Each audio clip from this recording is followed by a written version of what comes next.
What's going on, party people? What's going on? It's Filthy and Divine Radio, episode 2 with Mona and Olivia. Woohoo! Yes. What do you guys have going on today? Yeah, like what's going on? How's quarantine? We got our energy drinks. Always. And we also have a submission that we're going to read right now. Right now. You guys are going to like this one. You want to hear it? Let's do it. All right. So, Mona and Liv. Hey. Hi. This is so cute. I love this already. All right. It says, I think he wanted to remain anonymous. It says, hold on. I have to get my reading voice ready. Okay. I was gaming with the squad a couple days back, and I brought up a situation that happened in my adolescence that kind of affects me now to this day. Back in elementary school, I wasn't afraid to make friends with anyone, but I'd always get pushed away from the black kids, even though I'm black myself. They'd say stuff like, "You can't hang with us because you don't curse or say the N-word," or "Your hairline ain't right and you wear high water jeans." Aww. Getting older, going through middle school and high school, I found a love for the arts, like dance, music, theater, and I started to love anime, and it was even worse because I was classified as a nerd, even though I kept an open mind to be friends with my own race still. It was almost like if I didn't have much struggle in my life, I wasn't black enough to hang with other black kids. Oh, wow. This is like really deep. When in reality, I understood perfectly where they were coming from because I didn't let the struggles I had define me as a black person, and I wanted to prove a point. This is interesting. I love that, though. I love that mentality. This is, Hold on a second. Let's take a pause because this is getting deep, right? So his question was, did you guys ever struggle with being accepted by your own race or gender? Great question. That's a really great personal question. What's like a moment in your life where you felt like you were pushed out by a group? I've told you before that, like, even in a room full of 1,000 dancers, I felt different. Or like, It doesn't really matter what clique or group or whatever. Like, you always felt like that? I've just always felt very like, no one really understood me. Except for you. Guys, I'm really looking deep into her heart right now because where is this coming? Like, what are you saying right now? I definitely felt like I've been pushed out by my own race before. I'm full Filipino, born and raised in Manila. I'm talking straight gutter Manila. I'm talking in the trap. That was me. Like, I was scamming, like, all these people with, like, their little game carts, rolling around in the streets. That was me. I had my little crew. One of them was my sister. At, like, the age of 7. So, even with that background, I still felt left out. And then I moved to America, and I was like, we're not stealing electricity here? Like, what's going on? No, I can definitely relate. People move to not feel alone. You know, none of us want to feel alone. That's a human need, right? Yeah. And whether it's race, whether it's color, whether it's gender, or we always just draw these invisible lines to feel closer to a specific group of people, and they're not real. Right. They were never real. Yeah. What do you think? I think I've always just kind of had like really close individual friends. You know what I mean? Like deep friendships. Well, I don't know, because I was like bullied and everything. I did not have a fun experience going through schools. This is news to me. Like, who was it? Tell me their name. Can we add them on Facebook? Oh my god. Who bullied you? Who hurt you? No, really, like, middle school sucked, dude. I just had a weird experience growing up with this, like, just constantly having to, like, adapt to all these different environments. We're military babies. Olivia, when I tell you I was mute, like, I didn't even have beef. Wait. I feel called out because I have some wild stories. Okay, I'll tell you guys the Okay, story. let's hear them. Let's hear them. What are your I stories? have been on both ends. Okay, I have never Okay. been the bully, but I have been friends with the bullies before. You know what? This reminds me of this one moment in middle school. It was such a mean girls moment for me. Because we had a burn book and everything. I never told you this. Oh my god. Okay. Oh no. We would have like sleepovers, and we had a burn book, and we would like write people's names in it. And we got called to the Pink on principal's Wednesdays. office one time. And they found the book, y'all. They found the book, and they were like, "What is this? Like, why are you guys?" And there were, you know, we were kids, and we were using harsh language, and they were like, "Do y'all really feel this way? Like, what is going on?" And we were so embarrassed, and just like, You would bring it to school? no, well, we would bring it to school to pass to. It would always just be in our lockers, and when we would see each other, like, okay, like, who's going home with a burn book today? Y'all, this is wild. Sometimes I tell my stories, and I'm like, oh my god, what in the world? Yes, I've healed a lot, okay, guys? Y'all, don't judge me, okay? This person has been dead for a long time.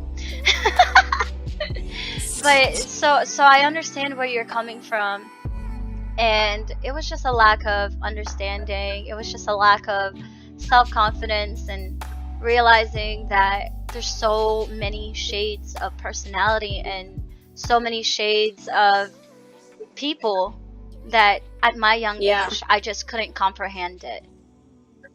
Like, when I was younger, especially being so impressionable, I guess I just thought that it always kind of just started with, oh, they're different from me. So that's a very dangerous thought, huh? Oh yeah. Yeah, if you were a bitch like Olivia with a burn book, hit us up. No, I'm just kidding. Like, what the... I have a story. It's like, it kind of goes with the bullying. Okay. All this is interlaced in a way, because obviously if he was being bullied in the story. Like, what he told us, he was essentially being bullied. Like, there was this girl, she was Filipino. She was actually a Filipino girl. Dun, dun. Holy shit. Wow. Anyway, this bitch, no, Carol, fucking bastard bitch. Stop, I'm gonna start rolling. It's been like so fucking long, I haven't let it go. She would do some really shitty things to me. Like, she would force me to hang out with her. Like, it was one of those. Like, she would literally force me to hang out with her so that she could just like roast me the whole time and just like pick at me the whole time. Like, dude, you're fat. Like, just constantly calling me fat, constantly calling me like ugly, like just the typical middle school shit where she's like, just think of the most immature, like like she's in the mirror and she's just like, oh, I'm so fucking pretty, and then like looks back at me and she's like, ew, like just like in front of me. Like, I'm like, fuck, dude, damn, like, why am I here? Like, you're not fucking going anywhere. I'm like, fuck, go home.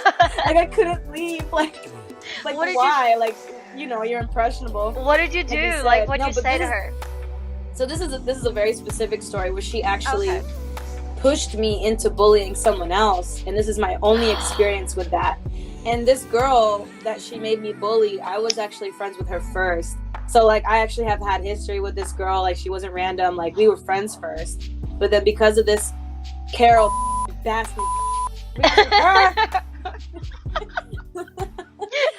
of her, like, I had to, like, she stopped hanging out with me, and it was just like one of those like from a distance, you know. What did you do? We were on the bus one time, and this girl that I was friends with, we'll just say her name was Danielle. We'll call her Nikki, the bully. I was sitting in the back of the bus with this, and she's like, tell her she's fat. And I'm like, what? Like, just randomly. I'm like, what? Why? Like, what? She's like, do it. I'm like, so I'm like, ugh, I'm not proud of this moment. I get up and I'm like, Danielle, and she's like, huh? And I'm like, you're a fat hoe or some shit. So middle school. My face got red. It got hot. She gets off the bus. She's like crying. I'm like, balls. Like, what the? did I just do? Like, Oh, I hate this. You Instantly felt felt horrible. like yeah. So then I got off on my bus stop. Nikki the whole time is like, hey, like, you know, just like I get home from the bus stop, I drop my shit off, I get on my bike, I ride to her house, I knock on her door. I'm like, can we talk? And I'm like 13. So we're like in her backyard, laying on her trampoline, just like talking. And I'm like, I'm so sorry, like that. I'm just so fucking. And we just get into this whole conversation. She's like, why do you hang out with her? Like, she's such a bitch. Yeah.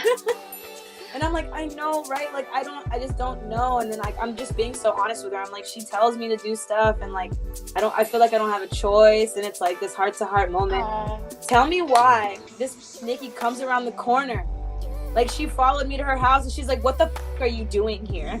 Yeah. No. Oh my god. Me and the girl Danielle, we go inside, and I'm like, she is crazy. Like, what is going on? And I'm like, do we wait in here? Like, she's like knocking on the door. Like, yeah. Wow. So that's my story. That's my story. I'm gonna stop that story there. Yeah. That's the meat and potatoes of it all. That was my experience with bullying, and I was like, never again. It's just weird, you know? Like, I grew up being mute, and then like the first friend that I make is this Filipino girl, because we're Filipino. So she's like, you're Filipino. So this is why I'm saying this is kind of a weird parallel story that's not so parallel. Like, Yeah. she's like, let's be friends.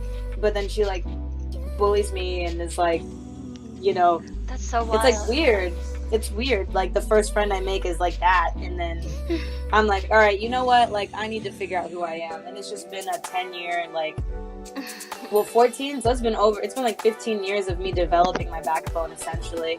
Yeah. You know, just like learning who you are, and through social media, like, you're able to like find your cliques online. Yeah. It's not this weird environment where you're pushing other people out. Like, you can simply just be with these communities without having to dismiss anybody else. Right. And I love that. I mean, I always say that, like, the internet's my dad and my mama was video games. So, no, definitely. Yeah, I feel like I've really branched out after social media too. And I think that it gets a lot of flack nowadays, but we're all thankful for this. Honestly. Yeah, I'm like, shut up. Sometimes the YouTube algorithms bring me to a random video and I'm like, who else is watching this? Go to the comments and it's like, hi, I know that YouTube algorithm brought us here together. I just wanted to say that I'm wishing you well. And I'm like, oh, that's my girl. That's my people right there. Yeah, social media is such a great way to find your community. Like, such a great way. We're and your then community. it's as easy as unfollowing and following, like, literally. Exactly. Yeah. Well, we're here for you now. We'll be a part of your clique. You know.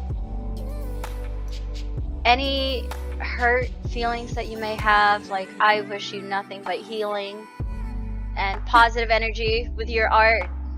Yeah. And my follow-up question for this guy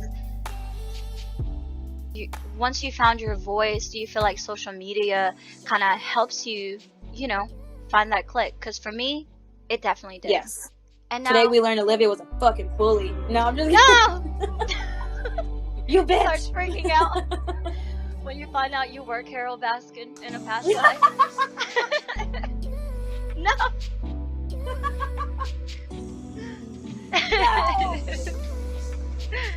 Oh god.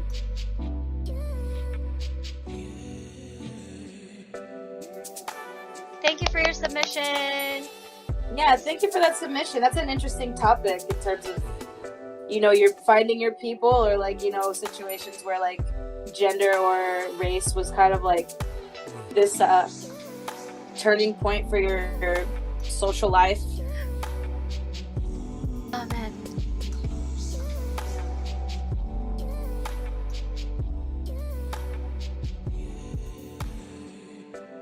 filthyandivine.com/radio. Submit your shit. Bye. Bye.